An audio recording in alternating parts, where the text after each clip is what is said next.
So good evening, everybody, and welcome once again to another Portugalist webinar and another Portugalist webinar with Fernando Mendes, who's going to be talking this time all about health insurance.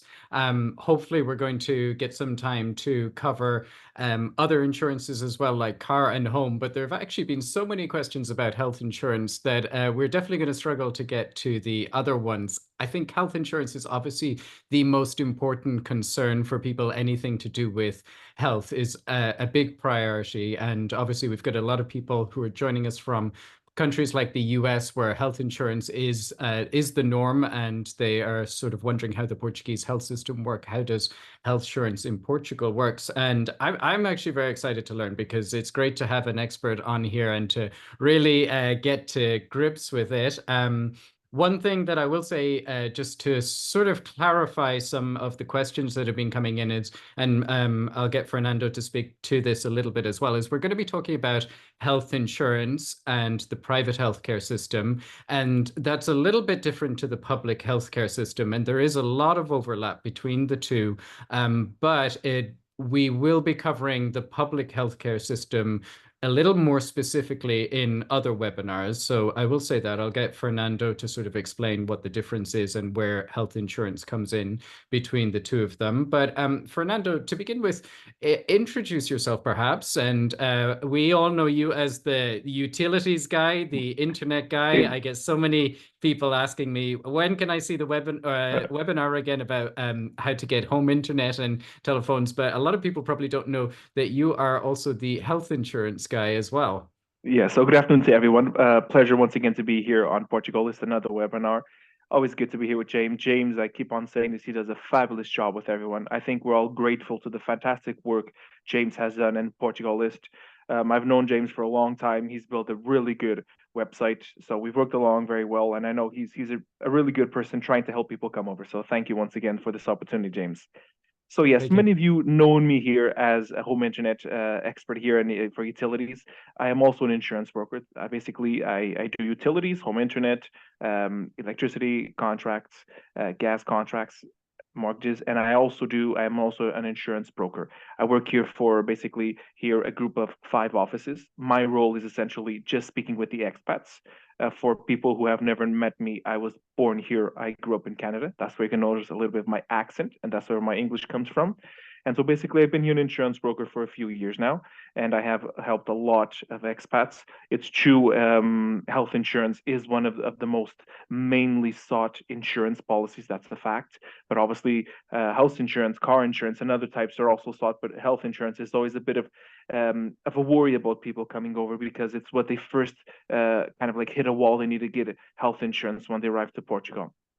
So basically, health insurance here, there's always a bit of an overlap when people think the difference between a health insurance and public health plan. It's a bit different here. Obviously, I'm not an expert on the public health insurance, let's call it, but so people understand, when you become a resident here, authorization to live in Portugal, you will then be granted access to the national health system.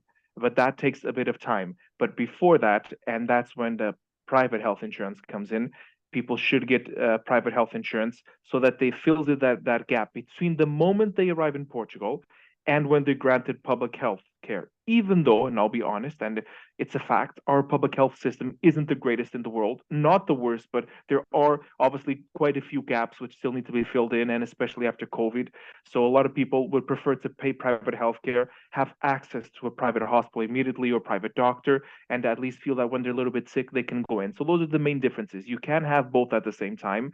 And I think it's always recommended you do it. It's affordable compared to other countries, a fraction of the cost. So it's always good. We have a good idea of how private health insurance works, and always recommended you do it when you can afford it, obviously. Thank you so much, Fernando. And so we're talking about public healthcare access, which people, you would say have once they become a resident, or in theory anyway, as you alluded to. Actually getting registered into the public healthcare system sometimes takes a little more time, It does. isn't always instantaneous. And you have the private system. So if I was to live in Portugal and I have access to the public system as a resident, and I also have a health insurance plan, What should I be thinking about? This is when I'll go to the private hospital. This is when I'll go to the public hospital. Could I just go straight to the private hospital for everything, or are there limitations? No, there's no limitations. You can obviously go into a private hospital when you want. The main difference I feel in practice every day is, as I say, imagine someone has a serious accident or heart attack. You're taken straight to a public hospital, let's say by the emergency crew, the 911 if you want to call it for people from North America.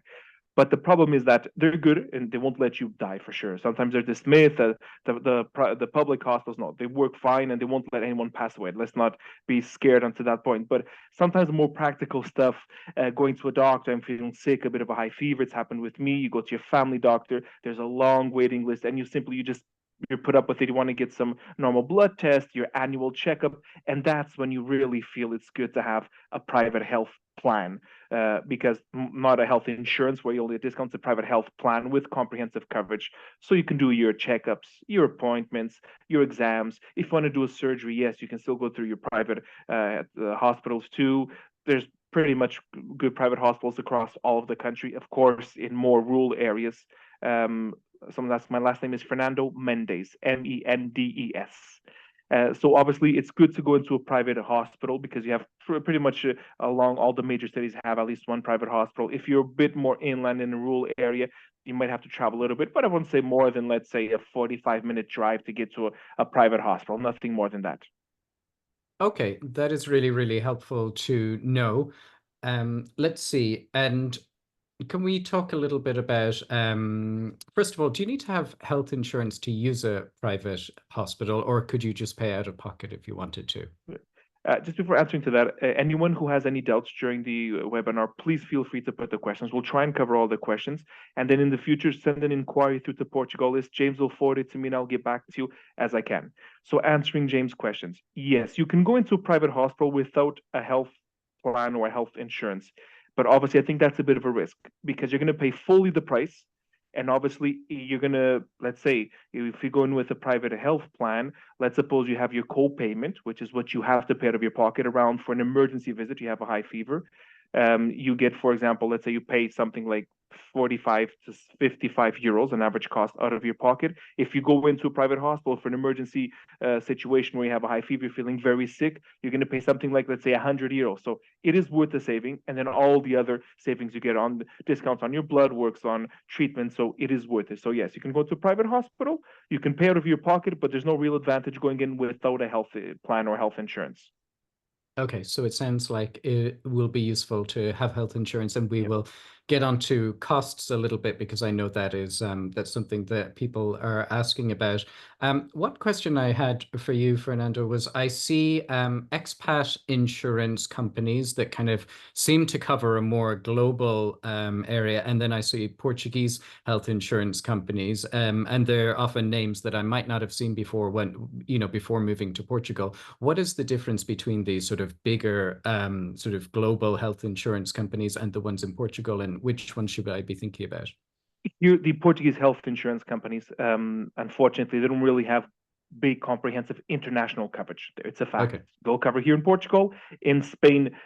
Some private hospitals will be included, but apart from that, there's no global coverage. And there's a simple reason for that. Obviously, we are a population of 10 million, 11 million currently, and we have around, let's say, 6 million private health insurance plans. So we can see, obviously, that there is still a long way to go in terms of being competitive. Not everyone can afford a private health insurance, especially the Portuguese, obviously, due to lower incomes. So a big chunk of this raise in the private health insurance plans has been come precisely from expats, foreigners arriving and subscribing. So that's why it's not as easy for the Portuguese companies to have an effective coverage worldwide. So kind of like just rather not give it. In Portugal, it works well.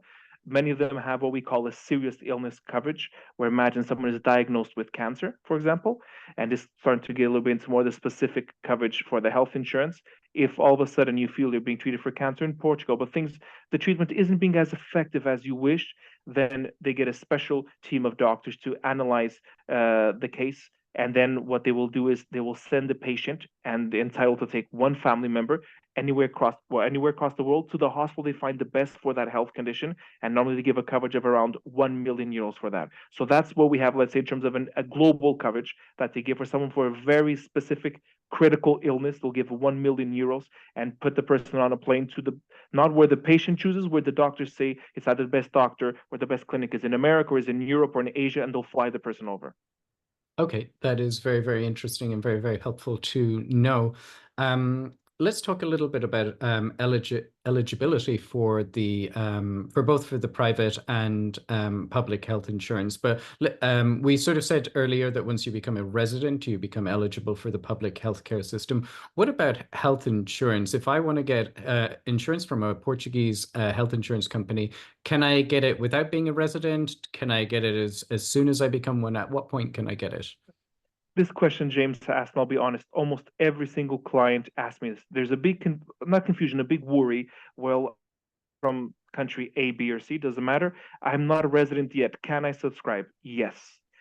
All you need to subscribe to a Portuguese private health insurance plan is I just need the passport of the person or the ID, an address they give, any Portuguese address. It's irrelevant to the Portuguese health insurance company whether you are a resident, that's your official address. You supply an address. So they know in terms of statistics, basically where their clients are based, and they can widen the network of private clinics and hospitals depending on the clients they have.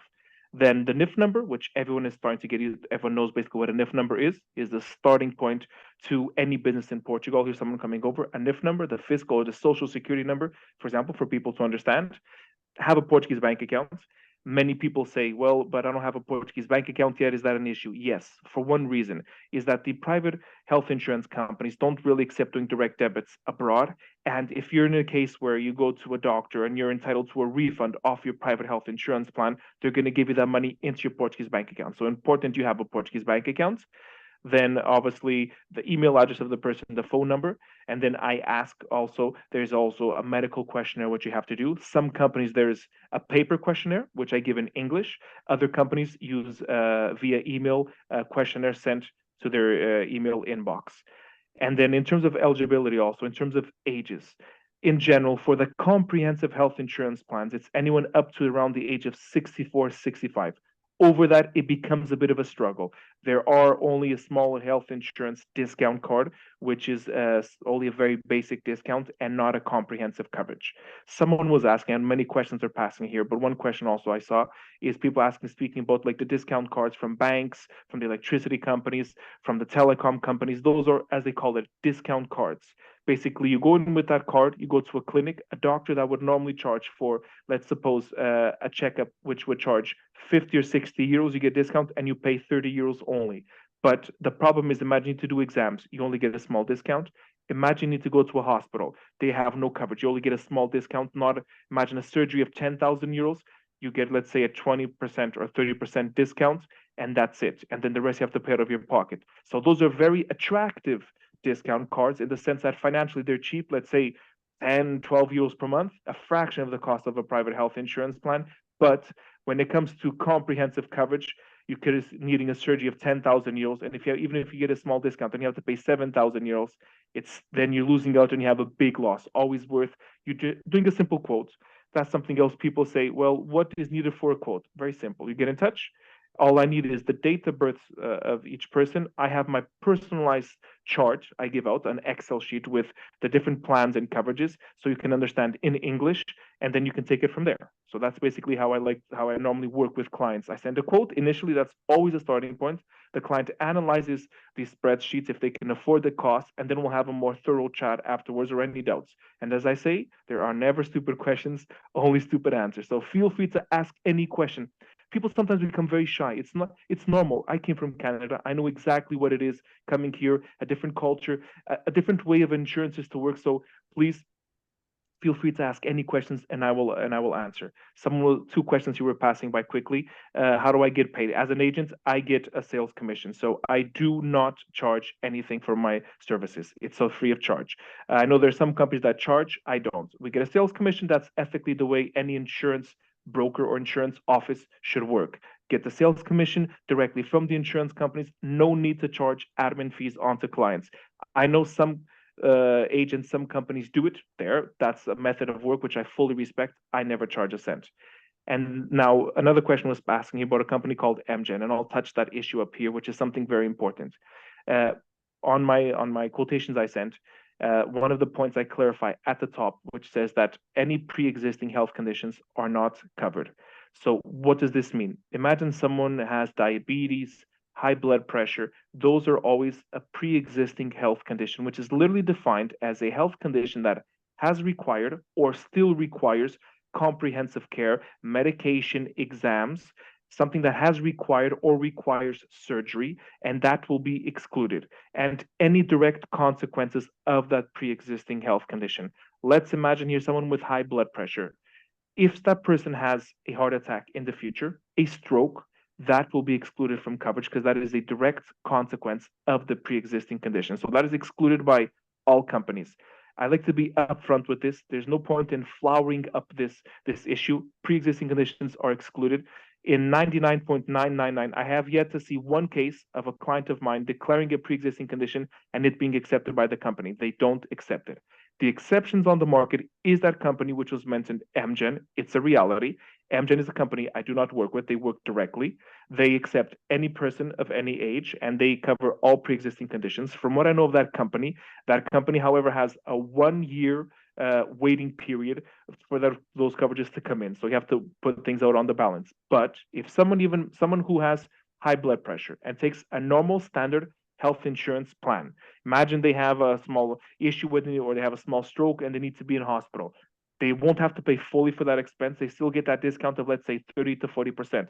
So it's not like they won't cover anything. They won't cover the comprehensive coverage, but you still get a small discount if you're in a hospital because of the pre-existing condition.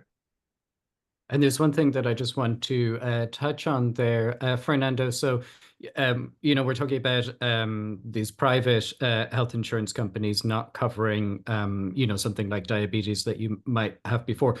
That's not the case with the public healthcare system, right? You can walk into your local public healthcare, your centre de saúde, your local healthcare place, and you can say, "I've got this issue," and they're going to make sure you get the support that you need. Is that correct? Am I right in saying that? Yes, that's correct. The public Okay. health system here, it's not like a private company. It's a public system. So obviously part of the main coverages we offer to all our citizens and residents, where any health issue is obviously looked after. But some people prefer to still pay that private health plan, and even with a small discount, paying out of their pocket to be looked out in the private sector. You can do that. So let's say, for example, that I had something like, and we'll use diabetes again. I have diabetes. I think I'm probably not going to get coverage because it's a pre-existing condition. All my diabetes issues, I'm going to go to the public system. However, all the other stuff that I want, my checkups, maybe a surgery I might need that's never been declared before, would I still be able to use the private system for the other things? Yes, the Okay. private health system covers any condition that isn't known or nothing that was happened and after the moment you subscribe. So you subscribe today, there's a stroke a few months down the line, there's never been any issues, the company will cover. Also speaking here a little bit about of the waiting periods, grace periods, which is something people ask a lot about. When you subscribe to a private health insurance plan, you're not fully covered with the coverage from day one. There's a waiting period, grace period of normally around 90 days. After those 90 days, all the coverages come into effect. Coverages in terms of hospitalization, coverages in terms of doctor's appointments of any, and when people say, was that a general physician or specialist? A doctor's appointment. It can be any type of specialist. Exams, that comes into effect after 3 months. Another waiting period that is applied to private health insurance plans, and I like to explain this to people because it's a reality, and I think that we need to make people aware of what happens, is that in terms of critical illness, cancer during the first year in the majority of all companies is not covered. It is covered after 1 year. It is, let's say, a small protection for the company. Let's explain it this way. Scientifically, what the company understands is that if someone is probably going through eventually some type of a cancer, critical illness, there was already probably small signs, which a person, even though had those signs, didn't do a checkup, wasn't officially declared, but there are small signs. That's why they have a waiting period of 1 year. It might seem a bit unfair, but again, looking here on the perspective and not defending anyone here of the company, let's suppose someone with cancer, which can take thousands and thousands of years to treat. So it's what they say. If someone, for example, is coming from a country, thinks I might be sick, I'm going to just keep quiet, I won't declare it, and it'll pass. Now, they'll end up having that exclusion of critical illness during the first year, as well as the exclusion during the first year, the waiting period, let's call it, of pregnancy. I suppose a woman is coming over and is thinking of becoming pregnant. During the first year, birth is not covered, nor any appointments directly or exams related to pregnancy after 1 year. Those are the two main grace periods applied to the main cases, which are pregnancy and birth, as well as critical illness. Okay, that is very helpful to know. And again, I am going to assume that if you are pregnant or you have something like cancer, that you can go into the public system as long as you're a resident, and you will get treated there. It's And not. going back to pregnancy, sorry, just to interrupt. Even with pregnancy, it is still worth having a chat with me and doing a private health insurance plan. I've had cases, women coming over pregnant 2-3 months, for example, and they say, okay, I won't be able to fit into the waiting period because I'm going to have birth in 6 months down the road. But I'll give an example I had at the beginning of this year. A lady which came from Canada, she did the private health insurance plan. She did a plan which she was paying around 200 euros per month, roughly, for her and her husband. And then she went to a private hospital. She wanted to have birth at the private hospital. It's a fact that the private hospitals have good service in terms of birth. The public system is a little bit overcrowded. She asked for a quote, how much it would cost for birth. She was quoted at one of the big private hospitals at a cost of 4,500 euros. But due to the fact she had a private health insurance plan, she was entitled to a discount of 1,200 euros. So at the end of the day, what she was paying alone for the health plan was worth the discount. So it's always worth having a chat, even in terms of pregnancy specifically. In many cases, it's worth the discount you get. Okay, very, very interesting. And that's really useful information for anybody who is planning on having a baby in Portugal or later in the future. So we've talked a little bit about pre-existing conditions, Fernando. Do you think we have covered most things that need to be said on that? I think pretty much yes. I just want to, I see a few questions coming along, and I'm sure people will be sending quite a few contacts, people asking how to get in touch. Send an inquiry on to Portugalist, and then James will forward on to me. People are asking about being a resident, non-resident, coming with a EU passport, non-EU passport. For the purpose of private health insurance plan, it is irrelevant where you're coming from in the world, whether you are a resident or not. Just simply have to have a passport, have to have a Portuguese address, doesn't matter if that's your official address or not, a NIF number, and a Portuguese bank account. That is it. So do not worry about your resident status. It has nothing to do with taking a private health insurance plan. Many people, when they're coming over, speaking, for example, D7 applications, and they take travel insurance. Just to touch this issue up here a little bit, is that unfortunately, the Portuguese travel insurance plans are not accepted by Portuguese authorities when you're applying for residency here. So what a lot of people do is they go to their home countries, they take a 3-month temporary travel insurance plan that will fulfill the requirements of the Portuguese authorities. And then as soon as they arrive, and then simultaneously, they take a private health insurance plan to be covered. Okay, that's very interesting. And I think it's, we talked about this the other day, Fernando. I think it's because the Portuguese, if you take out travel insurance in Portugal, they're not going to repatriate you to the US or the UK. And that's the key issue here, is it? That's the key issue, correct. There are Portuguese travel insurance plan, which could be a way to fill in that gap. Well, I'm going back to my home country for 2 months. My Portuguese health insurance plan won't cover abroad. What do I do for now? You can take a travel insurance, which are options, coverage of 25, 50,000 or 100,000 euros coverage for your trip to do that temporary coverage. And those travel insurances always give the repatriation back to Portugal. But what the Portuguese authorities want to ensure is that if someone coming, for example, from America, and they arrive in Portugal, they become very sick, that their travel insurance repatriates them back to America, which our companies do not do. So that's why you have to get your travel insurance with your home country from a company of your country of origin. But travel insurance typically isn't very expensive, as in my experience anyway. So this could be something that you could take out, like you say, do those 3 months or whatever, and then immediately sign up for that health insurance. Because it sounds like it would be a good idea to sign up sooner rather than later if there's this various grace periods. For sure. For the first main bonus, as James was saying, and very well, you have the grace periods, waiting periods, as you want to label it, which is always normally around 3 months, 90 days. And second of all, a lot of what the Portuguese authorities require for residency in terms of travel insurance from your home country, I've seen where they'll accept something like 10,000 euros, something very basic, which could be nothing if you have, let's suppose you have a serious health issue here. So you want to make sure you're not out of pocket. And then by the time you're in a hospital here with a serious health issue, if you haven't subscribed, you're going to go to subscribe, it's a pre-existing condition and you're stuck. So it's always good to at least have a look at the quotation and then take a decision from there. And majority of the cases, people will keep their travel insurance from back home at the same time they do a private health insurance plan. Okay, thank you so much for that, Fernando. I've got one question just on pre-existing before we move away from that for a little bit, which is if someone had a knee replacement in the previous year, would that be considered pre-existing?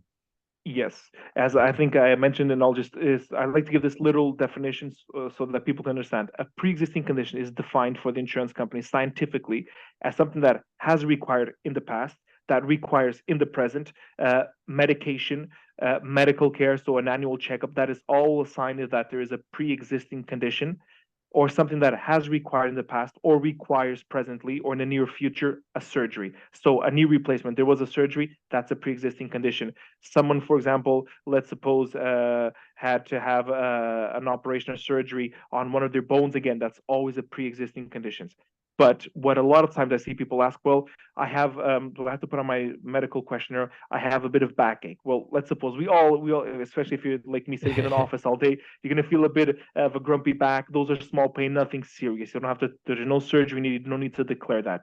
But basically, that's it. A pre existing condition, something that has required healthcare in the past, or there's proof of that where they can follow up and see, this person had an operation back home. So this is a pre existing condition. Okay, and next question, what about dental and vision? Are these things covered in private health insurance?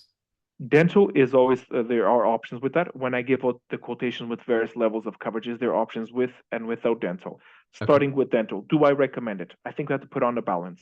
If you're that type of a person who, like me, thankfully, fairly healthy of your teeth, where 1 or 2 checkups is enough per year, and I'll be very honest, it's financially not worth you taking dental coverage. What you're going to pay extra to get a coverage of 250 or 1,000 euros per year for dental coverage, it's probably not worth it because let's say an average checkup, that dentist appointment, let's say 30 to 50 euros. So there's no point in paying more for that unless you have something a bit more serious.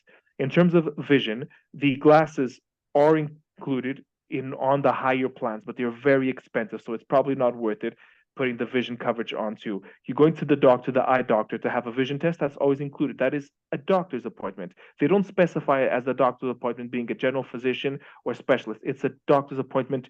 End of story. Any type of appointment you need to go to, any type of a doctor, they describe that as being an appointment. They don't specify. You always pay the same co-payment out of your pocket, which is normally around 20 euros. Even if that doctor would normally charge, let's call it a private price, a full price of, let's say, 80 or 100 euros, you simply pay the 20 euros out of your pocket, and the difference to what he would charge as the full price comes out of your annual coverage that you have.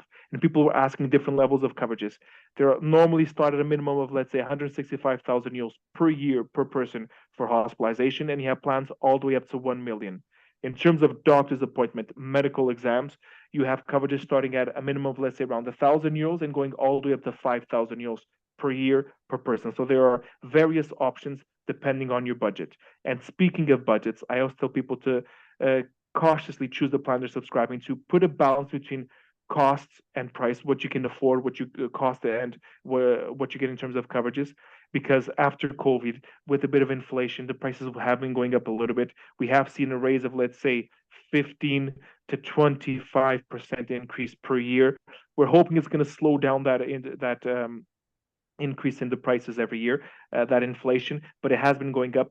Inflation as one of the minimum factors, the main factor is that a lot of people are subscribing to private health insurance plans, and there's been a big spending on behalf of the insurance company to treat patients. That's why they're raising the prices. So let's imagine you're looking at two different plans. The plan below costs 150 euros per year, which is comfortable for your budget. The next plan costs 250 and just on the limit. Careful, because if you're on the limit this year, next year it's going to raise a little bit and you won't be able to afford it. So probably put into your equation something like a raise of 20%. Probably most brokers wouldn't be saying this. It's not about getting the deal. It's working things out on a long term. If you factor in a 20% increase next year, let's hope it doesn't happen, but at least you know what you're going into and what you can afford. And you can upgrade the coverages only on the annual renewal, but for that you have to always come back to me 1 month before, and then on the increase you get on coverages, there's the waiting period applied to that increase you get. And in Okay. terms of payments, when we give you the quote and you're choosing the plans, you have two different methods of payments, either a monthly payment or a yearly payment. Some insurance companies give a discount for yearly payment. I always recommend a monthly payment, even though yearly payment would be something perfect, the icing on the cake for an insurance broker, because the client pays up front 1 year, they get the full commission. But I put myself in the position of a client. Obviously, let's suppose an annual payment of 3,000 euros versus a monthly payment of 250 euros gives you more flexibility to pay. And if for any reason during the year you decide, well, go back to our home country, something happened, or we found a better plan, you simply cancel the direct debit authorization. The plan is canceled. If you've paid 1 year upfront and after 6 months you come back and say, Fernando, I want to now cancel my plan, I cannot refund you back what is left on that year. So it's always good to have monthly payment, flexible for you, flexible financially, and gives you options if you find a better plan or something went wrong. Health insurances, they work fairly good with a good quality. Something could go wrong with the surgery or the payment wasn't as expected. And if something goes wrong, you're entitled to simply cancel the direct debit and go elsewhere. I like doing business, but I have no problem losing business. That's how it goes. We win and we lose. And sometimes things don't go as desired with the insurance company, but that way you have full flexibility of going out. I would not sleep well every day if I had a client paying an annual premium and all of a sudden they say, Fernando, I was disappointed with this situation. I want to cancel. What are my options? And I say, none. You've paid annually. Where paying monthly, you simply cancel on that month and you're sorted. Okay, that's very nice of you to share that. I'm sure people will appreciate that little nugget of information. Let's talk about preventative appointments. So things like annual checkups and blood work, are they covered on the private health insurance? Yes, they are. Everything is covered. You go to a doctor, you pay the appointment as part of your co-payment, and he passes blood work. You go and do it, and then you always have a small co-payment for each type of blood test you do. And when we're speaking here of going to a doctor, something we haven't mentioned yet, it's always important you go into the network. And people say, well, how do I see that network? On the website of each insurance company, they have it, or you can ask the doctor or the clinic directly. Do you work with company A? Do you work with company B? Whatever your company is, and ask them directly. It's of your full benefit.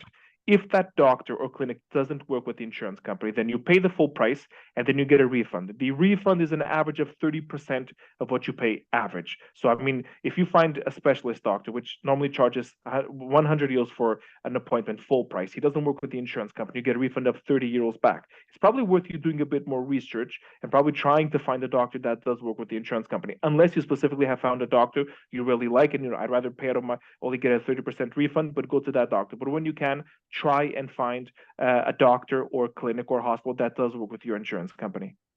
Okay, so that is interesting where we're talking about what's in network, because people will be looking at different parts of the country to move to, and let's say I'm looking at somewhere quite far away like Castelo Branco. I see there's a hospital there. Should I be, looking at that hospital, seeing what insurance that they take, and then factoring that in before sort of getting there? Yes, especially if you're in more of a rural area, just have a small research around, see what the clinics are. When you're by a big city, do not be worried. Lisbon, Porto, Coimbra, Leiria, Faro, Albufeira, all those big cities, they have more than one private hospitals. In general, private hospitals are not an issue. Private hospitals are precisely built, designed, and financed by the health insurance companies. A lot of the insurance companies are stakeholders of those hospitals, so they can serve their clients. That's really not an issue. Sometimes it's more of trying to find a doctor in a small village, which probably doesn't work with the insurance company. That's more of the challenge. But the private hospitals are meant for essentially built for private health insurance clients. I mean, normally you don't walk into a private health insurance, into a private hospital without a health plan. So they are designed for that. It's always a benefit you getting the plan first. So don't be worried about the hospitals. You can easily find a hospital. I mean, normally the big ones here in Portugal, I work with the insurance companies are CUF, Luz, Lusíadas, Champalimau, Joaquim Chaves, and then one down the Algarve, which there's a big network of private hospitals down the Algarve too. They're all built to work with private health insurance plans. Okay, and I will at some point put an article together on this, and I will put all those names in there because I know for some people that might be a little bit confusing, but when you see them written down, they'll make a lot more sense. Let's talk about another concern that people might have, which is health insurance. Well, first of all, two questions for you, the same area. Hospitals speaking English, private hospitals, or perhaps another language, and also the health insurance company. If you need to phone your provider, are you going to be able to find someone on the other line that speaks English, or do some have a telephone line with an English-speaking customer service person? Starting with the private health, but the private hospitals, they all have English speaking staff. They're designed for that. They're very well tailored for that. So you can be at rest with that. Contacting your health insurance company. When you call the number up, normally it's going to be the menu in Portuguese, but there'll be one option for English. Press 1, 2, 3, 4, 5, and you get through. Or even if you get through, it's in Portuguese. You say, "Do you speak English?" There'll always be someone online who speaks English, or they'll pass the call. So in terms of language barrier, we're overcoming that. On the clinics, so the private doctors, that might be a little bit different. Not always will every doctor speak English, especially on the smaller private clinics, but in general, the big hospitals is always a good place to go to. And that's another myth. When people are trying to struggle to find a doctor, they forget something very, very basic, to my perspective. They say, well, I haven't called the hospital. The hospital is only for an emergency. No, the hospitals are for emergencies, and they have doctors doing regular appointments. It's probably a good point to call your hospital where you normally would go for an emergency, your private hospital. They're going to have specialists in there who give normal appointments during the day too. So it's a good way to call your hospital. They speak English, your private hospital, and they'll have a specialist that they can arrange for you the appointment, explain in English, instead of you trying to struggle around in the city or in town to try and find that smaller clinic with that specialist you're trying to find, and you can't seem to find one yet. So go to the private hospital first. And even if you concentrate everything on a private hospital and you end up liking them there, they have all information on system. The private hospital will know you very well. You're going to get familiar with that hospital. If you need to do exams, it's all done on the same hospital. So try and keep it concentrated on the hospital. That's my opinion. If you can't seem to find a clinic that works with your insurance company. Okay, thank you so much, Fernando. And I'm going to just jump into some of the questions here because I Sure. notice there's a few coming up related to people who are getting either already into their 70s or getting close to it. If you're moving to Portugal at this age, what would your sort of advice be? Let's speak to someone who's first, say, 65 to 70, and someone who is 70 and above. I think anyone over 65, and being as open as I can, that company which has been mentioned, MGen, is a big player on the market where there's no age limit for them. Get in touch with them and they'll give you a good comprehensive plan. Even though you have a waiting period for 1 year for pre-existing conditions, but still, it's still your best option on the market. The other companies which give you age limits, what do they normally have? Just to give an idea, something like, let's suppose, 5 to 10,000 euros per year coverage for hospitalization only, and 250 euros for doctor's appointments, and then they work as a discount card when you go in. So it's not a huge coverage. So if you want to try and get something cheaper or trying to work out your finance, probably go to one of the regular companies to give you a more simpler plan. But if you want something more comprehensive, going to MGen is probably going to be a good option. Even though, and I'll give my personal opinion, economically speaking here, there's only MGen about one other company that will accept pre-existing conditions. We have to understand a risk here, and probably many CEOs of the insurance companies would not like me saying this. When you have your company that is accepting pre-existing conditions, okay, that's really good for you as a client, as a consumer. But down the road, you're gonna hit a big risk, a big wall, which happened with the company. Not saying any names here. There was a company here who started a really good plan about 12 to 15 years ago. They did a tailored plan. They accept all pre-existing conditions. So basically, everyone arriving in Portugal would go to that plan through a big association. All of a sudden, last year, I was literally bombed with people inquiring to me, that company, due to such a massive and crazy in the sense of a really big amount of money being spent with people who all had pre-existing conditions. They were forced to send a letter out to all the clients on the renewal date, and they were hit by a raise of 70%. This was a reality. And if people search that, it's out there. With a company that's covering your pre-existing conditions, good. It's good that company's giving that option, but be prepared. If everyone who's going to that company, especially people who have pre-existing conditions, the company lists people who have had cancer, high blood pressure. We know that scientifically there is 4 or 5 or 6 times a greater risk of that, of having a reoccurring health condition, or with that previous health condition that they had back home. And then we can imagine the thousands of euros being spent. And obviously, people say, oh, but they're big corporate companies, they take big profits. Okay, we all agree on that. But the way the companies work is that if every year the majority of people on those companies that are taking pre-existing people with pre-existing conditions on, they're spending thousands of euros, you can easily understand one day that company will be forced to give raises, crazy out of the world raises, or else they will not be able to support it. So leaving this note, there is an option. I've already said the name of a company here, MGen, but down the road, this could happen. And probably if the CEOs of these companies were to be honest, they know that economically down the road, they're going to face their clients with this big raise. So make sure we have that in the back of our minds when we're speaking here of a plan that does accept pre-existing conditions. Okay. Thank you very much for that. Again, Fernando, that's really, really helpful. So talking about seeing a doctor, and you've spoken a little bit about looking at who's in network. You say to go on the sort of the health insurance provider's website and then trying to work that out. Is that something you can do before you become a customer? Yes, you can. Obviously, they all have their websites. You can log in and search, and you can do that search yourself. So yes, you can do that research before. Okay. And if I one of the issues in the public healthcare system often is that it can be hard to get sort of a regular family doctor. Do you know if that's any better in the private system? For sure. The private system has nothing to do. The private system is there to serve, because obviously the more appointments they do, the more money the hospital is billing, or the doctor is making. So it's a business that they have. They're trying to get as much appointments as they can. On the public system, we all know it. It could be a struggle. There's less and less doctors in the public system. It's the population obviously is aging more health complications, so it's difficult. And we're not speaking about the quality. We have to separate things. And I will say clearly, the best doctors you're going to find in the private sector, I can guarantee you, they're all doctors doing part-time in the private hospital, because during the day they're working full-time in the public sector. So our good doctors are all coming from the public system. However, the public system is lacking some funding, other political reasons, which they haven't invested enough. And that's why people are becoming frustrated. And whoever can afford a private health insurance plan, it's worth taking it on.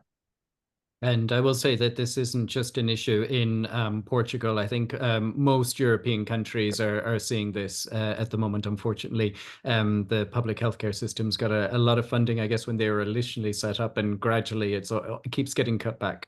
It's easily explained. We all know the demographic term, the baby boom back in the 60s. And obviously, all those people now are aging within their 60s, 70s, and 80s. They all are having a bit of critical health issues, which need to be looked after. So you're going to see that the majority of the doctors are having their appointments obviously a bit clogged up with elderly people, which is normal. They have to be looked after. So the more aging you have of a population in the country, the more doctors you're going to need an exam. So that's why this all slows down a little bit, and it's worth you putting into your equation having a private health insurance plan. At least having a quote, because sometimes we can have a misconception of the price. Having a quote is free of charge. I don't charge. If I were to charge for a quote, I'd be rich. The amount I can tell you, I probably do an average.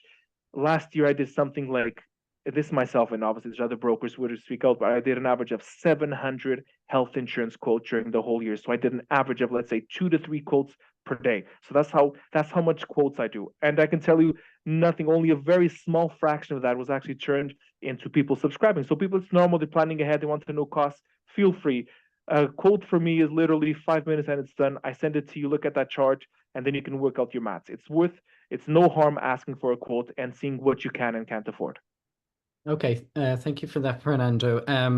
So let's suppose that I have health insurance. I'm within whatever we call it, the grace period has passed. I'm now able to sort of to get seen and get covered. I decide I need to go to a doctor. I think there's something wrong with me. How quickly am I going to be able to get an appointment in a private hospital?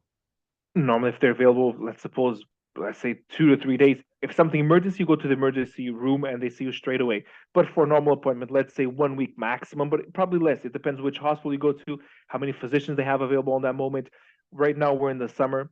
Obviously, it's normal. More holidays are taken, but still, you're easily going to find a doctor, which 2 to 3 days you can get that. Probably a specialist doctor might be a little bit more, but inquire, ask the hospital what's their availability, can I book an appointment, and just as sooner you do it the better. Or we get into the habit, I want to do an annual checkup, let me not leave that checkup probably for winter when everyone is a little bit sick. Let's probably do that checkup in springtime, end of summer, fall, which is probably seasons where less people there's less health issues. Probably need to plan our annual checkups a little bit more. We know that during the winter doctors are concentrated more on trying to help people with flus, being sick, high fevers. It's normal with a bit of a colder weather. So let's try and probably organize ourselves in doing annual checkups in the lower seasons.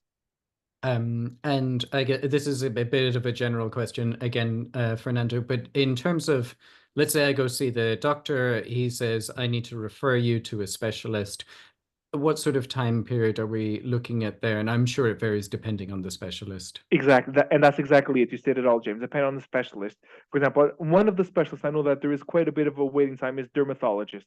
It's one of the areas that there's a lack of dermatologists. There's a lot of people trying to get appointments. Probably have people I know they're waiting 3 weeks, 1 month easily. But let's say 1, 2 weeks again. And if you can't, if you go to one, if you go to hospital A, private hospital A, they don't have a doctor there. Go to another hospital. Keep on carrying on and asking around until you can find a clinic or a doctor who works with the insurance company. That's always what's preferable. If you can't find a doctor that doesn't work with any insurance company, just go to any doctor that you can find, pay out of your pocket fully, and you get a refund of around 30%. Okay. Very, very useful. Thank you, Fernando. Now let's say that I'm thinking about, I'm going to move to somewhere that's maybe a little bit out of the way. It's not Lisbon or Porto. I want to know, what are the private hospitals there? I want to sort of get an idea of what they're going to be like. How would I go about researching which private hospitals You exist can in go each through location? the insurance company's website to see what they have Okay. in terms of hospitals, or even do a general research on Google: private hospital in Castelo Branco, private hospital in Fundão, private hospital in Alvore, or just search that up. Normally, Okay. each major, let's put a definition of a major system, a city with a population of 20 to 30,000, for sure there'll be a hospital built, for sure, or at least a fairly bigger clinic which has the capacity of doing a little bit of everything. So that's a research you can do. You can Google it on your own. People you can ask around, other expats coming over. But the bigger cities, there a lot is being invested, and the hospitals are being built. I mean, in Lisbon is a reference. There's loads of them. Coimbra, Porto are the three main ones. But then cities like Braga, Viana do Castelo, Guimarães, coming down Castelo Branco, going down to the Algarve, Setúbal, Almada, all those bigger cities, they all have a private hospital in there, or at least a big, major-sized private clinic. And what about the islands? Obviously, we've got Madeira, and then we've got the 9 islands of the Azores. Yes, that's something good. A lot of people ask about the islands. Sometimes we forget about the islands. I've been to them myself. So I recommend people traveling there. In Madeira, it's easy. There's in Funchal, all the main hospitals are there. In Porto Santo, only a smaller hospital there. Then on the islands, in the Azores, São Miguel being the main island, that's where the big hospitals are. The older, smaller islands, you'll have to travel around a little bit, or only small clinics, but they also have coverage. Your health insurance plan will also work there. Obviously, we understand due to the size of the island, less population, less offers in terms of private hospitals. At least one hospital you'll find on a bigger island, like for example, São Miguel, Terceira, or Madeira. Those three big islands, they have private hospitals. Okay, very useful. Yes, I did go to Corfu, and it has a population of I think 460 people. It is very, very small. You can't expect a hospital to be built there. It's financially No. not. You can't. Um, okay. I know one of the questions that came up a lot is costs. And again, I'm assuming that it depends is going to be something that comes up. But if we could talk a little bit about that, first of all, let's I think we did go through some numbers earlier, but let's say I go to what would normally be a doctor's appointment. What would that normally cost me without insurance and with insurance? So let's put here the main value here. The main number is what would be the cost of a private doctor doing a private appointment. Let's suppose a family doctor, general physician. charges around, let's say, an average value here of 50 to 70 euros, let's say 40 to 70 euros within that spec. If you don't have any health insurance, you pay fully out of your pocket. If you're lucky enough that that doctor does work with the health insurance company you have your plan with, then you pay that co-payment of around 20 euros. If that doctor does not work with the health insurance company, but you have a health insurance plan, and then you pay, let's say, the full price of 60 euros, and you get a refund of something around 30 euros, so 50% of that. 30 to 50%. So that's roughly what in terms of cost. It's affordable. Specialist is something different. I've seen dermatologists, for example, something spoke of charging 150 to 200 euros for an appointment. If you're lucky for him to work with the insurance company, obviously only paying 20 euros, yeah, that's a really good bargain for you because the rest comes out of your annual allowance. If not, then you get your refund around 30%. Okay. And what about bigger costs? Let's say, you know, a surgery or something like A that. surgery. In terms of surgeries, you always have the co. You're always subject to co-payments too. You have a co-payment of 10% Hmm. with a minimum fee of around 500 euros. Let's give an Okay. example. You have a surgery of 15,000 euros. That's the cost that was quoted to you. So your co-payment would be the 10%, which is 1,500 euros. But the policy states that the maximum you're going to be paying is around 500 euros. So in that case, you pay 500 euros and the surgery costs 15,000 euros. So the excess, the 14,500 comes out of your annual allowance for hospitalization of, let's say, of 100,000 or 200,000 euros. That's the way it works for surgery. Okay. And this is, and just to clarify, this is Mhm. each time you're in for, let's imagine you do a knee replacement in the surgery, you're in the hospital 4 days, and there's an overall bill of 20,000 euros. You pay the 500 euros, the rest is deducted. You come back home, after 1 2 weeks, you have to go back in, something happens, you're in there another 2 days. Even though that was related to the initial surgery, that is a new inbound patient coming into the hospital, then you're subject again to the co-payment once again. Even though it's the same surgery, it's your co-payment refers to each time you're staying in the hospital. Okay. There's a couple of questions there about whether these costs would be tax deductible. Do you know anything to that, Fernando? Yes. Obviously, that's a totally different can here of an issue, which is tax. But if you are a tax resident here and you are paying your taxes here, let's now go down the discussion how to become a tax resident. It's not my specialty. But if you're a tax resident in Portugal, this counts as a health expense always. These companies are selling health insurance plans, and that goes towards your health um, expenses, which is automatically uploaded onto the tax system. Okay. And now we were talking there about an example where someone might have, you know, a 15,000 euro cost for a surgery and the max they're going to pay is 500 in that example. Would I have to pay that 15,000 on a credit card and then claim it back, or how would that work?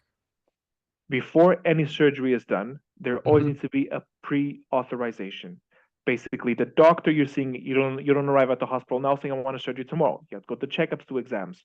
Those checkups and exams and appointments are always paid separately, not part of that bill for the surgery. So you go in, you do 2 3 appointments, you do 3 or 4 exams. That's always paid separately. Your exams, your appointments as part of the plan. Then the doctor says, okay, we've done the exams, the x-rays, the ultrasound, you need to have a surgery. Okay, we're going to book that surgery.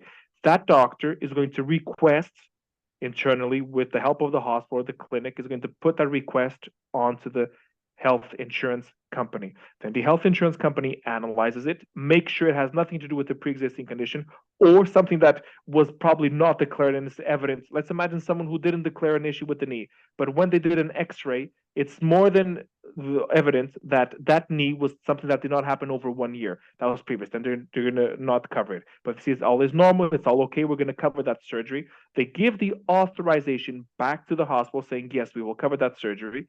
Then before you go into the hospital to have the surgery, normally 1 or 2 days before, the hospital itself, they will directly ask you for the payment of the co-payment of, let's say, 500 euros. You have to pay the doc. Yes, so you have to pay the hospital. So they're covering that. They receive that co-payment. That's what they receive.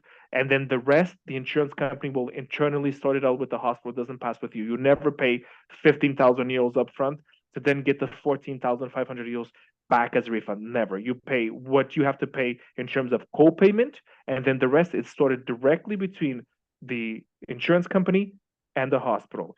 Pay attention to something, a small practical situation. Your husband, your wife, your mother, father, son, or daughter is in hospital, had a surgery, and you said, I want to be with him overnight in these 2 to 3 days. You're entitled to that. If the private hospital wants is allows you and has conditions, has a room for you, and then all of a sudden, okay, my husband and my wife is having dinner. I want to have dinner too. Those meals are not covered. The private health insurance company is covering directly the expenses to that patient who is their client. And let's suppose the spouse, the husband or the wife, is part of the plan too, but he's not part of the surgery. I'm with my wife in the hospital. She had a surgery. I want to stay there the 2 days, give her a bit of comfort, a bit of support. But I'm hungry. I don't want to go outside. I want to have that meal too. Yes, but then you have to pay that meal separately. Okay, thank you so much for all of that, Fernando. That is really, really helpful. And you answered one of the questions that I was thinking in my head, and maybe some other people were thinking, but not saying, which is, could I just not declare a pre-existing condition? How would they know if I'm in another country? I'll give you my opinion on this. I've seen a lot of things done. I think as a professional, and I say this expression, and people who deal with me, I like to sleep well every single day. I don't like to go to bed thinking something wasn't properly done. It probably could have done this better, or the truth wasn't said. If you can, it's difficult to get away with a pre-existing condition, not declaring it, especially if there's evidence. And I think you shouldn't do it. Let's be practical here. Someone has a small health issue, and you say, okay, there's no point to put on the questionnaire. I know it's going to be excluded. So to save time in terms of subscribing, let's not declare that. Okay, but you have to be conscious that it won't be covered. Somebody else is saying, no, I won't say anything about diabetes. And if something happens, they'll cover me. And then you go to the hospital, and then the doctor sees it's more than obvious you take medication, that obviously it was a pre-existing condition. I had a client the other day. He needed to have a surgery on his hernia. I'll tell this example millions of times. So he went to the doctor, he books in the surgery there. And he tells the doctor, well, I'm having some backache. Okay, doctor, has this been frequent? Is it something recent? Well, I lived in America for basically 50 years, and I always had a bit of an issue with my hernia, but now it's becoming really unbearable. I need to book the surgery in. Poor doctor did his work on the reports. Patient came in to my office complaining about backache and hernia pain, which was ongoing already from America. He had not declared a hernia on his medical questionnaire, but he stated, and the doctor saw clearly that hernia was not in 1 year. So the insurance company said, okay, even though it was not declared, there's scientific facts and proof this comes before. So you cannot get away with it. The insurance companies, they'll pay what they have to pay. But if they see that you're not entitled for payment, they won't pay. Simple as that. So I don't recommend people lying, especially something major. And if you have something Okay. like cancer, high blood pressure, diabetes, it's more than obvious. No point in excluding that. I'm looking at the screen. One question has passed here quite a few times. Prescription costs. Let's speak a bit about medication. Very few plans cover medication. Medication, please, folks, don't be worried about medication. Here's a fraction of the cost of what you used to back home, especially from America. The main goal here, the main secret is you getting enrolled in the public health system, because once you have an UTENT number, an SNS number, the National Health System number, that entitles you straight away to a major discount at a pharmacy. You go into a pharmacy and you're already enrolled in the public health system, and then let's say someone elderly taking 8 to 10 different types of pills or of medication is probably going to pay 50, 60 euros per month for 7 or 8 types of medication. That's how cheap it can get. And even if you have to pay it out of your pocket, it will not be as much as you're paying back home. Medication here is cheap. And that's why the health insurance companies don't really make that as part of a coverage. They do have coverage, it's true, on some plans, but those are like what we call the gold in the top plans, which I think it's not worth you paying for that top plan just to have medication. Only 2 or 3 companies have a plan with medication being coverage. Someone asking about biological medications, those are not included, as well as natural doctors, therapists, those normally are excluded from coverage too, unfortunately. Okay. What about things like physio or something like that? Would that be covered? Yes, physiotherapy on normally on the plans are covered. You're entitled to, for example, let's say either 10 to 15 sessions, or then you Hmm. have a co-payment of 8 to 10 euros for each session. Okay. And in terms of costs for, let's say, taking out a health insurance plan, because people will be interested to know, what am I going to pay in terms of a monthly payment for health insurance? We know what the co-payments might look like. If you were to sort of give an example, let's say, I think a lot of people in this webinar are are, sort of older in their sort of like say 55, 65, 75, those sort of ages. Would you be able to sort of give a price across like different age ranges so people know? Let's suppose for people over 65, there's no point giving prices out. They have to get in touch with a Okay. company like MGen there. But I can quickly here online. Let's suppose, give me then two ages as we speak, James, so I can quickly do that. Give me an example of the ages. Okay, well, let's start with 35 and then we'll go up each a couple Two of people, a times. couple at 35 years of age. Well, you've raised an interesting point there. So you would do it as a couple, would you? If you are in a relationship with someone, there's family Always plans and there's couple because plans. there's a discount. You and Okay. people, I know this was asked here for a family, always discounts. The more members you put onto the plan, the more of a discount. Start off at 2.5%, going all the way up to 10, 15%, depending on the number of family members. So yes, always a discount. There's no point in doing two separate plans. Always put it together. So Okay. let's put here, for example, a couple, both of them at 35 years of age. I'm Hmm. gonna quickly do here the quotation on a specific company here, and I'll give here a quick example. Bear with me. Two people, a couple in the 35 years of age. Let's go here to the highest plan. This plan here is the most comprehensive plan in Portugal, which gives 1 million euros hospitalization. This is always coverage for each person per year. It Okay. renews every year. 1 million euros hospitalization, 5,000 euros for doctor's appointment, 1 million for what we call their critical illness, the cancer which is treated outside Portugal. You're looking here at a cost of and 1,000 euros for dentist coverage. You're looking at a cost of 266 euros per month for both people included.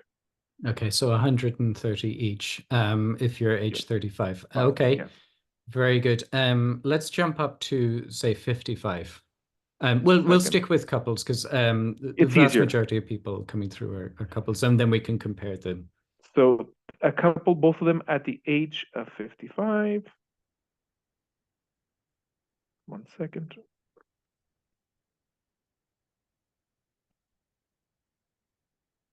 And again, I'm giving you the most expensive plan, so as a good method of comparison. Then afterwards people can get in touch. We can give the lower option. So again, we're speaking here of the highest plan, the most comprehensive plan in Portugal. 1 million hospitalization per year per person, 5,000 euros doctor's appointment and medical exams, 1 million critical illness outside of Portugal, and that comes out to a cost of 355 euros per month for the couple. Okay, The so most about a comprehensive plan with okay. dentist included also, sorry, with 1,000 euros dentist coverage for each person. Okay, fantastic. So I think that's about 175 each a month or thereabouts. I'm not a maths person, so you might want to check that yourself. I'm Let's gonna say do what. just let me just so we can do a quick calculation. We're speaking of 355 euros for a couple, both of them at the age of 55, with dentist Mhm. included. Let's just take out your dentist coverage so people notice the difference. Okay, Without dentist coverage, the price comes down to 300 euros, 50 euros less. So okay, you're paying 600 euros per year, so that each person has 1,000 euros of coverage. For 2,000 euros of coverage, you're paying 600 euros. And again, if you're going to that 2 or 3 times per year checkup at the dentist, is it worth paying 600 euros per year? Work it out. No. Let's say a checkup costs 60 euros each. You pay 180 for 3 checkups. You're paying 600 to have that couple going in. So probably not worth it. Just have this small comparison here. that's very helpful. Yeah, that does make a big saving there. Okay, so I know we get into challenges with the number of providers when we get close to 70. We've done 55. What age would you say would be the next one to sort of do a Let's comparison? do 64 years, which is the limit to get something comprehensive. Let's see two Okay. people at the age of 64.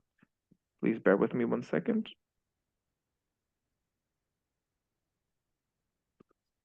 64, add another member, 64 years of age.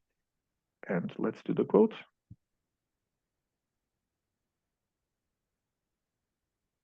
Again, for the highest plan of coverage available here in Portugal, that will work out to 530 euros per month for the Okay. couple at the age of Okay. 64.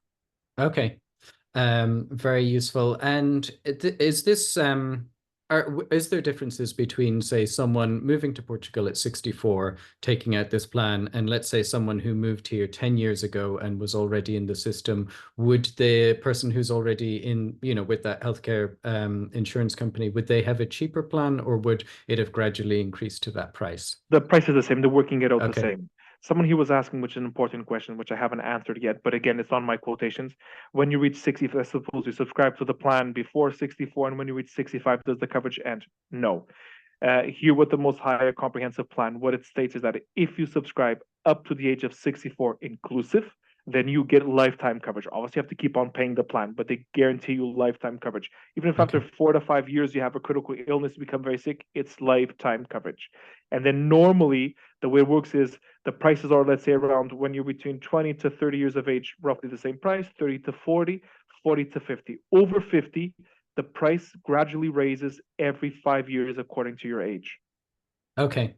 So it does sound like it's worth getting into that system at 64 or below. For sure, because at over 64, you're limited with your options on the market. Okay. Hardly any insurance companies will give you a comprehensive plan over the age of 64 or 65. There's one company that, for example, will go to the limit of 65 inclusive, but then they end coverage at 75. So it's worth it. And unless you go, for example, with Amgen, which again, we've spoken of that, they have no age limit for subscription, but then obviously it becomes maybe become a little bit pricey in the sense that because they cover pre-existing conditions and the waiting periods. But there's always that option. And again, I don't work with them, but I have no problem being as open as mentioning the names. I think we're here to try and do a small public service. We're trying to get information out to people. And I think that if there is a company that is good on the market, but for some reason we're not working with them here at the office, I have no problem telling the client where they can go to or what's the company name. I think that's the way it works here, and not being greedy with, I'm not the type of a salesman where I only want the clients for me. If I can't take the client or I don't have a good solution, I have no problem if I have the knowledge where I can point them into the right direction.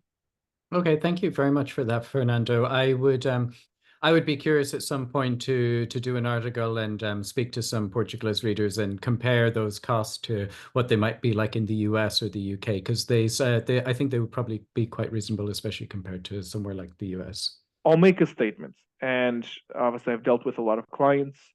For people who know me and James, I'm probably looking at an average myself per day of, let's suppose, 40 to 50 emails, inquiries, and WhatsApp. So I'm always pretty busy online.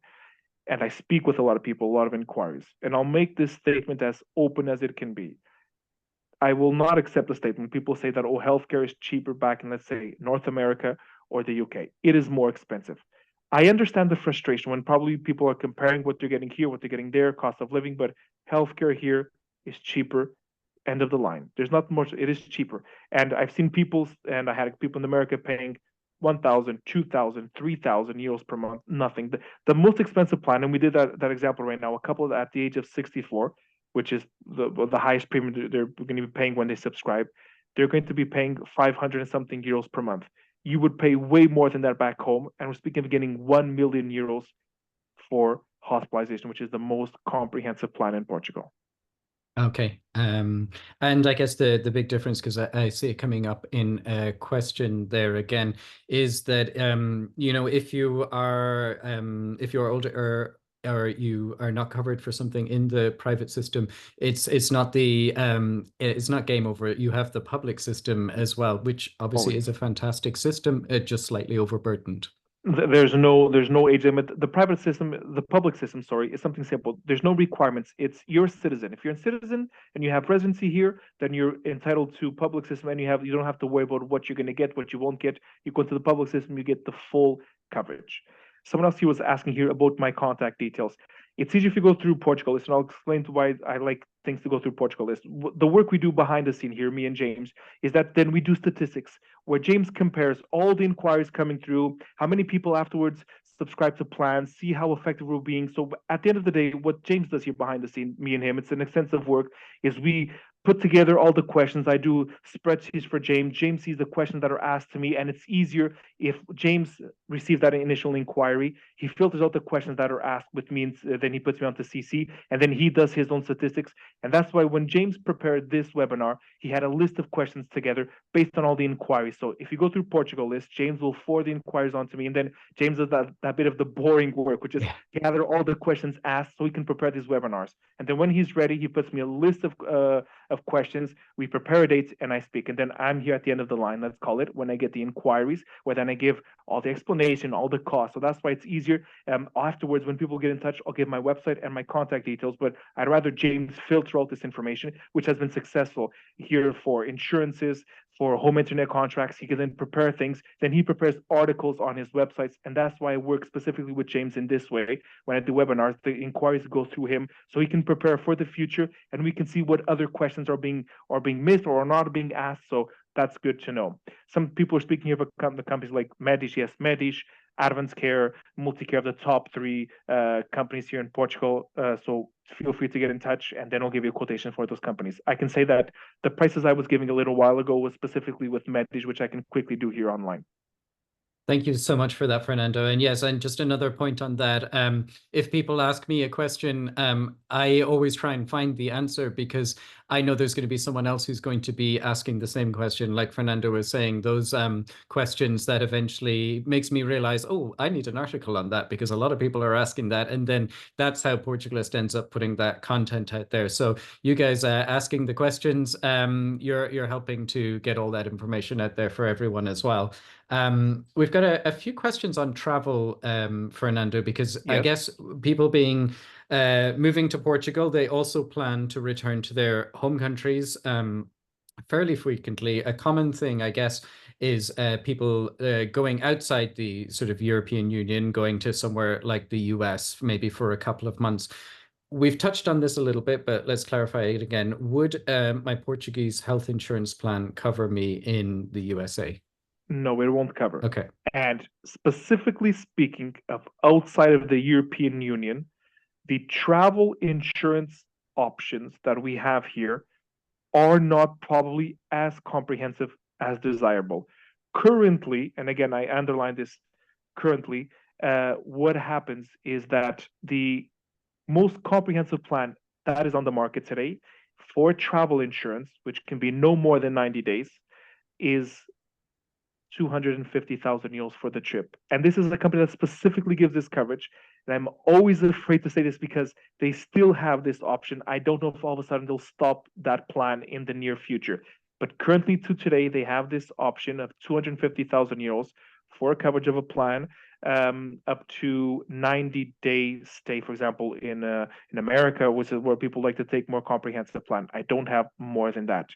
Then normally the more standardized plans we have is 10,000 or 50,000 euros for a trip. I understand traveling outside of Europe only with even 50,000 might be a bit of a concern. I can then jump up to 250,000.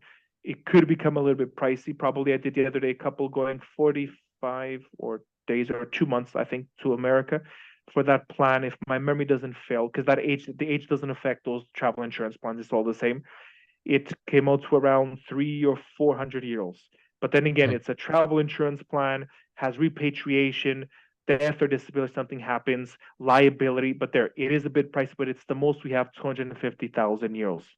Because what we have to understand here, so again, economically look at what we call these policies, the way they're tailored and made by the insurance companies. We have a very small market for traveling. People come to our country to travel. They don't leave our country to travel elsewhere, especially the Portuguese with a lower income. So there's not that huge of a market. When we look at countries like the UK, America, Canada, a lot of people like to travel outside. So it's normal, a bigger population, more options are available and therefore they tailor plans better. People coming out with, let's say, 1 million euros for travel insurance. We don't have that here. 250,000 is the best price we have, and I can say it's from an American company operating in Portugal that still has that option available. But I have a feeling they will end that plan towards the end of the year. Okay. Thank you for that. Fernando, and with that, some people are still paying for Medicare in the US, but living in Portugal, keeping Medicare for going back home.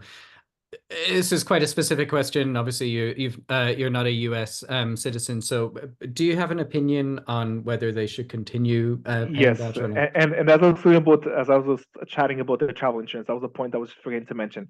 So yes, if you are a citizen of another country, in this case North America, Canadian, or you're an American, and you have a plan, they're up and running, what do I recommend?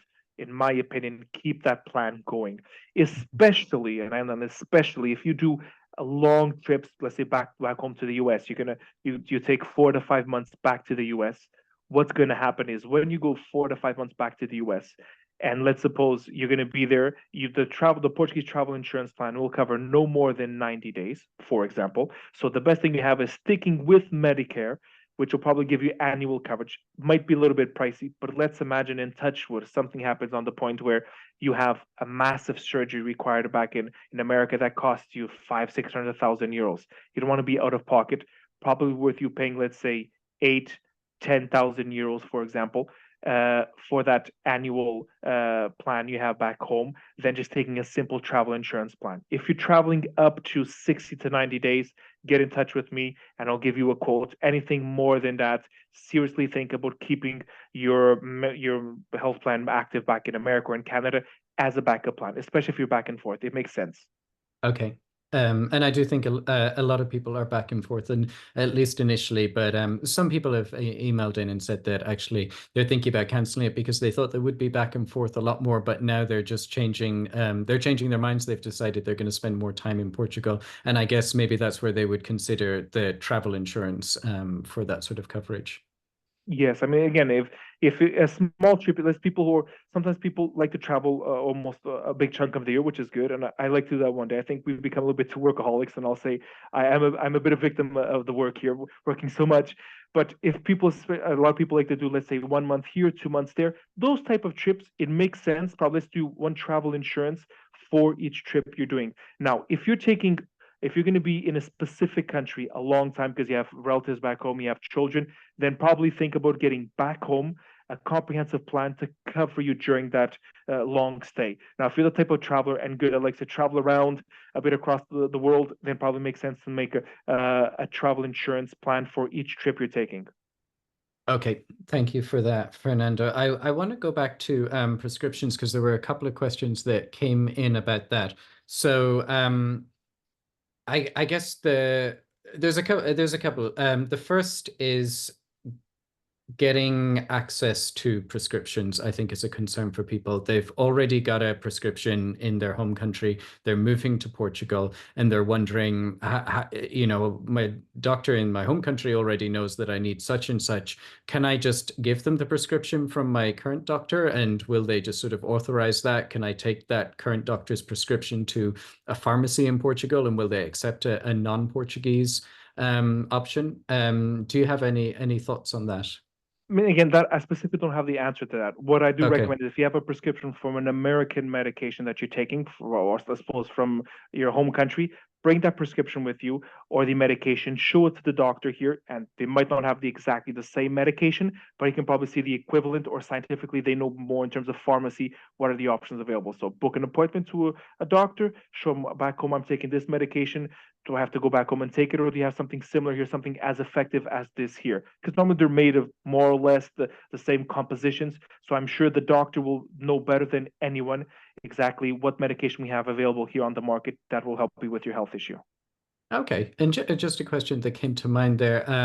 Would let's say I'm thinking about moving to to Lisbon or something like that. I can see there's private hospitals there. Could I do a video consultation with any of these before I move to Portugal and sort of discuss my issues and what kind of cover I'd be getting there? Well, sorry, a video consultation with a doctor here.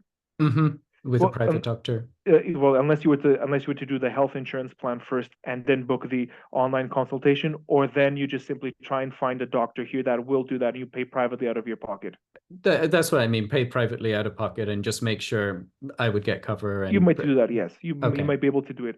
Something else here, which I think I saw a question, and it's sometimes becoming very popular, and I want to introduce this theme, is that there are companies that working in Portugal where they specifically their business is managing health insurance plans. And what does this mean? There's one big company here, which a lot of clients have mentioned here, mentioned to me, where what they do is the person takes a private health insurance plan with me. They contact this company and they pay that company per month a fee, and they have English speaking nurses, doctors, and assistants who then they call on your behalf. They call up the doctors, the hospitals. They help you with all the admin work, even though the clients are my clients. But in practice, these type of services are being something really, really interesting, where people pay a fee per month. They have an English-speaking assistant who is probably knows of health insurance plans as much as I do because they specialize, they look through all the plans, but they're very used to calling up a doctor, booking an appointment. That's always something I normally don't do on behalf of a client, book an appointment. But they're so used to doing this type of a work that they help people book their appointments, book their surgeries, tell them where to go to. So that's another popular service that is starting to arise. I was actually very surprised of this. It was a genius idea, I think, because you're paying someone, even though some people say, well, I'm paying the health insurance plan already. The company should be there to help me, the health insurance company. But probably some people aren't as patient or don't want to be on the phone with the health insurance company waiting for an answer. They'd rather pay a private company separately that helps them manage their health insurance plan and do all the appointments. It's something that's becoming really popular here. Okay, that is very, very interesting, and maybe something that we'll get into in a future webinar. Going back to prescriptions again, Fernando. If and this is probably quite similar to the ones before, but do you know if there's any sort of connections between EU countries, maybe getting it, they would recognize a doctor from an EU country's prescription as being valid in Portugal, or does it make a difference whether it's that doctor is in an EU country or in America or anywhere else? Again, I don't know the specific answer, but I would imagine, from my knowledge, being part of a EU doctor and the medications having EU authorizations, I would imagine those EU medications or prescriptions would probably be very similar to what they would have here. So probably a little bit easier than a prescription coming from outside of Europe, because as we know, each continent, let's say North America, Europe, Asia, probably they each have their own regulations and they end up having similar medications. So it's probably, if you're coming from within Europe, I would imagine be a little bit easier to get that medication here than if you're coming from another country outside of Europe. Okay, thank you very much for that, Fernando. We talked, I'm going to go through some of the questions Sure. now because there's quite a few building up. So they will be in all sorts of areas of topic. So let's see, where should we start? We have done approximate costs for people. We've done how Fernando got paid, so I'm very glad that we've covered that. What about if someone has some sort of something that they get referred to a doctor relating to mental health, like depression, something like that? Do you think that would be covered under insurance? Yes, that's part of a doctor, always covered, unless that was declared that they had a depression when they subscribed to the health insurance, or there's evidence that was a pre-existing condition. If not, yes, they can go for mental health care. They can get a psychologist, they can get a psychiatrist, whatever type of support they need, and they'll give medication. That is included too. And obviously, we know it's a fact, and we have to be honest here. With the era we're living, a lot of depressions are rising. We're all under a lot of stress. So obviously, mental health is now becoming a bit of a concern, and obviously, people are especially trying to be preventative. So it's normal that type of a coverage is starting to become a little bit popular, and more professionals in that area are starting to arise. Okay. And if let's say, so for example, that I have a condition and I'm thinking about moving to Portugal and I want to work out like where is the best hospital in Portugal for this condition? Who would I speak to about that? How would I get that sort of information or do that kind of research? Probably say just call a a private hospital, and then they'll each have their own professionals and then take it from there. From my experience, when someone starts going to a private hospital, for example, they get very used to that hospital and then they end up working well with them. Probably one because it's closer to home, or because they have something a bit more specific, or it's a network of a hospital that has a few hospitals throughout the country. I think the question of you trying to find kind of, let's compare the hospital to a restaurant. You find that hospital that you like the way they serve you, the way they help you, and you're going to end up going back a few times. So when you start having that close relationship, they have all your information on file, you end up sticking with the hospital. Okay. Um, an interesting question there. So people need this private health insurance for often for, the D7 or other residency visas, but there's this, there's this grace period. So it's a requirement to have it for IMA and for the Portuguese authorities. But if they actually end up using it, they're not going to get the full coverage. Would you recommend that people take it out earlier or hope for the best, or what would you do in this situation, Fernando? I think just probably take it out early if you can afford it. I mean, I might sound a suspect in saying take it out early. People might think, oh, he's trying to sell business. Let's be honest, it's our health. We don't know what's going to happen tomorrow. We can all of a sudden have a health issue. And then once you have a health issue, you're kind of stuck. So if you can take it before, I did a webinar about 3 years ago of another big directory and a site similar to Portugalist. And I will never forget this. I was doing the webinar live at that time, and the owner of that website, she was in tears, counting her story. She had, when she arrived from the UK about 7 years ago, she took the lowest possible plan just to get through CEF, which today is AMA. All of a sudden, after 1 year, she had a stroke. And then she could never upgrade. She had to start paying things fully out of her pocket. And she was telling the people on the webinar, please think twice. If you can afford a higher coverage, take it. You never know what's going to happen tomorrow. And that's the message that was left in my brain for all these years, is that you really never know what's going to happen tomorrow. We don't have to be dramatic. We're not going to hope we're all going to have strokes or health issues, but life is the way it is. It could be fragile. So I think if we can afford a health insurance plan a little bit better, let's aim to taking something the best we can afford.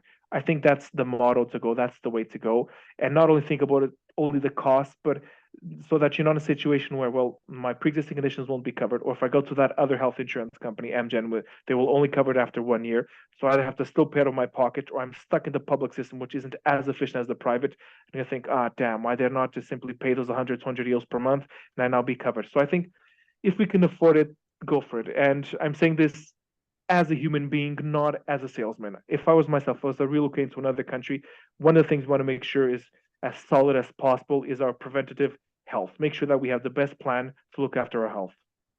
Okay, thank you. Thank you very much for that, Fernando. That's very useful once again.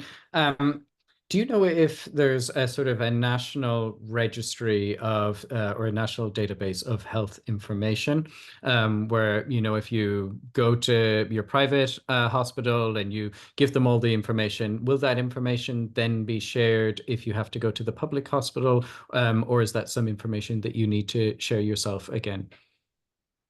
Under the European privacy law of data, that is very well protected. But obviously, if you're at a private hospital and then you go to a public doctor, he might see you in that hospital, but he will very likely not have access due to the medical records being protected. And thankfully, that happens to protect our privacy. So I think if you want to disclose that issue with a doctor in the public system, probably want to go back to your private hospital, grab all the files and share, but that's protected. So it's not like all of a sudden James had a health issue in the hospital. I cannot go to the hospital and ask, well, I want these details, or as a doctor. No, he'll have to disclose it himself to me as a public doctor on the public system. I will have very limited access. So that is always well protected. And that's why I say if you're going to one main hospital or to a private hospital, they have all your files internally, and it's easy for them to basically just manage all of your health and all the issues that have arisen over the years. And then you have to get exams from the other private hospital, bring it to this hospital, going back and forth. So probably if we can try and go to the same hospital as much as we can, it guarantees that all the services are there. Okay, thank you very much for that, Fernando. And some people are asking about getting access to all the answers in this webinar, because I know it's quite dense with things. So I will say I'm going to put it up on YouTube as soon as I get the file and am able to do it. And I will try and take as much of this sort of Q&A that we've been having with Fernando, turn it into an article so that it's easy to read, so that you can sort of catch up on it that time, because there's a lot of useful information there, and I know it'll be hard to take it all in one go. Let's see. One question, Fernando, is do you have any sort of recommendations on people often from other countries? People have different approaches to health. In some countries, you do your own research on Google and you diagnose yourself and you go into the see your doctor. And some doctors don't mind this, and in some places they sort of take offense to you doing it. Do you have any sort of advice on the culture of that sort of thing in Portugal? Sorry, I lost you for a moment. Can you explain again? I just had here a small glitch on my computer. You were No saying? problem. Just this sort of advice on speaking with hospitals and that, and to speaking with doctors. If you've sort of done your own research on, sort of medical information online, is there going to be an issue going into a hospital saying, I think I have this, and sort of a question of authority. Sometimes doctors have an issue with people coming in and having a little more knowledge than they want I them to think have. that we're living here in the 21st century. We have the information at our fingertips. It's sad, and I know this could happen sometimes, but it's sad that if you have a doctor who's going to be upset of a patient coming in having chest pain, think I'm going to have a heart attack. Someone is probably not feeling well. They might be scared. They're going to try and trigger some symptoms online. So it's probably normal to do that. Obviously, then you go into the hospital to get a professional um, guide to do exams, checkups, make sure everything is fine. I don't think we're not going to call that a common practice among doctors, but yes, I think if you can find some, do some research online and see if whether those symptoms are serious or not, it's normal. You're going to then try and get some professional help and then see what's the opinion of a doctor. It's normal, right? It's not a major issue, but I think that today, and thankfully that exists, we go to Google, put in chest pain, what are the symptoms of a heart attack, what are the symptoms of cancer, and then we see, am I feeling the symptoms? Let's suppose probably, and of a heart attack, for example.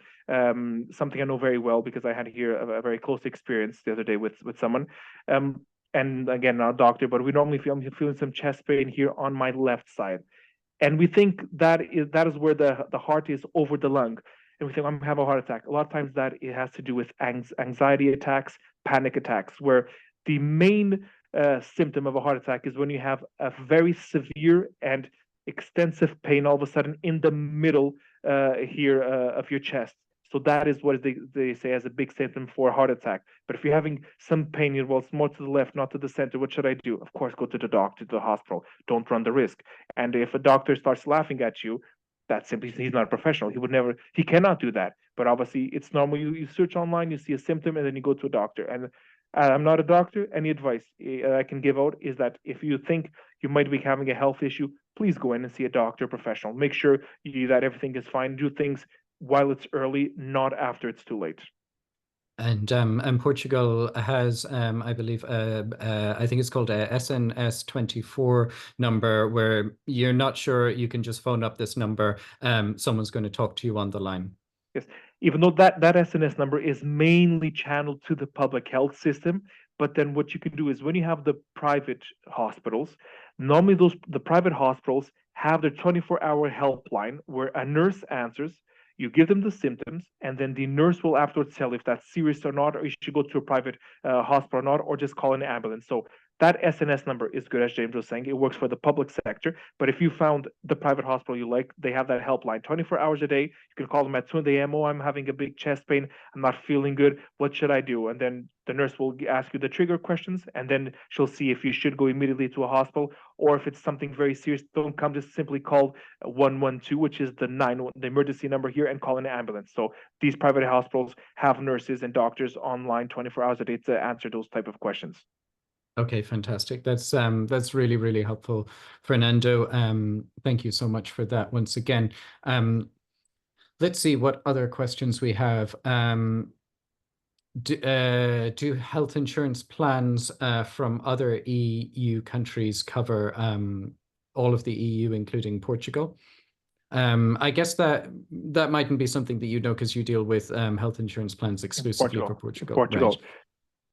But from what I hear from clients, the plans from other countries, some of them will include EU coverage, but ask again specifically your country where you're buying the health insurance plan from, whether it's Germany, England, Belgium. Ask specifically that company back home, do you cover me across Europe? Okay. Now, for someone thinking about moving to Portugal, Fernando, they want, they're sizing it up. They want to get a quote on health insurance.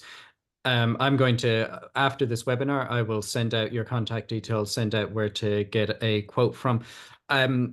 You say it takes 5 minutes. If I just go and say, I want to know how much it's going to cost me to get health insurance in Portugal, I might not move there. I don't know yet. If I do that, is that going to be okay? You're happy to provide the quote? I'm okay, and I do statistics too. And I too last year I did around close to €700, 700 health insurance plan quotes during the whole year, and I can tell you I probably did an average of probably less than 20%, 30 overall. It's normal. I won't be upset. And again, if someone is inquiring and I'll mention that right now. There's a lot of people asking questions. James will then forward everything out. I ask people be a little bit patient.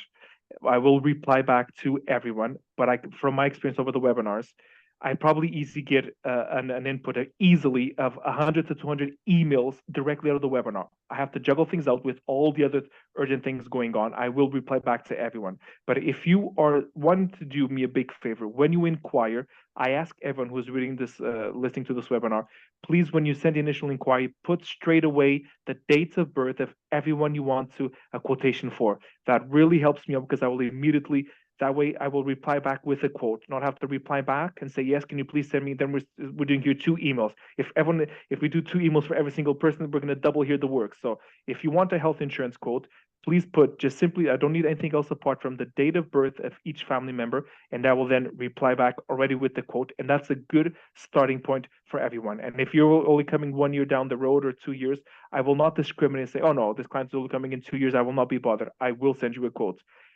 Business has taught me that those clients who are planning ahead and who will seriously come in 1 or 2 years, they will come back to me. And with James, we have a bit of a laugh every once in a while. I have clients who they say, well, Fernando, saw your webinar 6 months ago, 1 year ago on home internet. I'm like, wow, they still remember. They still saved the YouTube link, and they've still gotten in touch because we did the homework. I answered to the client and answered the question. So I never become upset in answering. I try to reply as soon as I can. Obviously, I won't lie. If I have someone saying, I'm coming over into Portugal in 1 year, I want a quote, and I have a client says, Fernando, I need insurance for tomorrow, I have to prioritize. So if someone has to wait 2 to 3 days, just not to be in panic. And people may think that I'm panicking, but it's true. People will be astonished the amount of people who I have pressuring me because I sent an email yesterday, you haven't answered yet. I try to reply on the same day, but when these webinars happen, a big input of emails come in. So I ask people to be a little bit patient. If you have to wait 3 to 4 days, you are not forgotten. I answer every single email in my inbox, and James knows that because when I send the initial reply, James always goes in CC, so he knows I've replied back, and he can do his statistics and his tally to make sure everything is answered to. That's why I like when the inquiries go through James, so he can filter the statistics out. Okay. Thank you very much for that, Fernando. And yes, you do get a lot of inquiries, and you are a machine when it comes to replying to them. But everybody has their limits, and I've seen a lot of them come through. And I will say that once that initial inquiry goes through, I'm not in the conversation anymore. So anything like that is private. Yes, the only reason James just goes in CC so that to make sure nothing is to reply to. From that moment, he knows I've replied. Then obviously no longer do I forward anything on to James. I take the information from there. It's just James again doing statistics, so James can be more efficient in the future. He can see how many people participated, how many people inquired, how much business was done afterwards in terms of how much subscription, so we can see what covered, what lacked. And then James does this really, really rigorous and fantastic work of planning out these webinars and all the questions.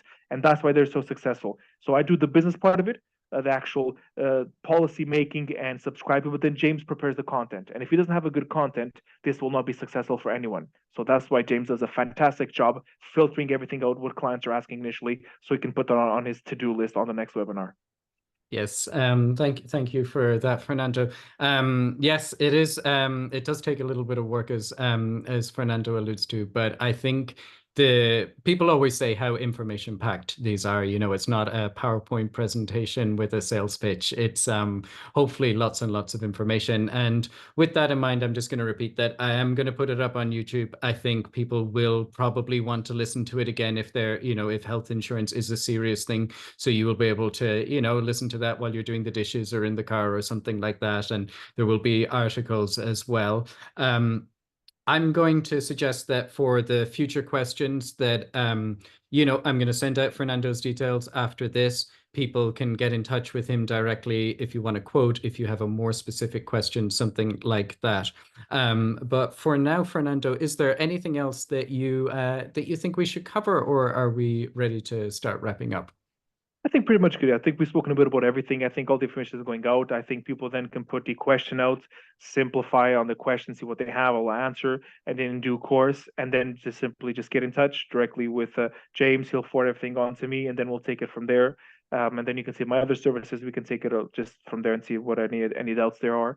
Again, I normally try to reply almost every day. I stress out this point again. As James said, we're all human beings. We all have our personal life. We try to do the best we can. I do try to answer on the weekends, but again, if I don't answer on the weekends, do not be too much stressed. I will come back and answer. But we try here to do a good work answering to everyone. And again, I'm sure we'll do another a bit of time down the road, a few months, because obviously a lot of these doubts come up. So let's just simply leave those questions out. The people are asking. I then pass that information on to James, and then in the near future we'll prepare another webinar, and hopefully, what we a bit of a promise here in the air, we'll do another webinar speaking about house insurance, car insurance, and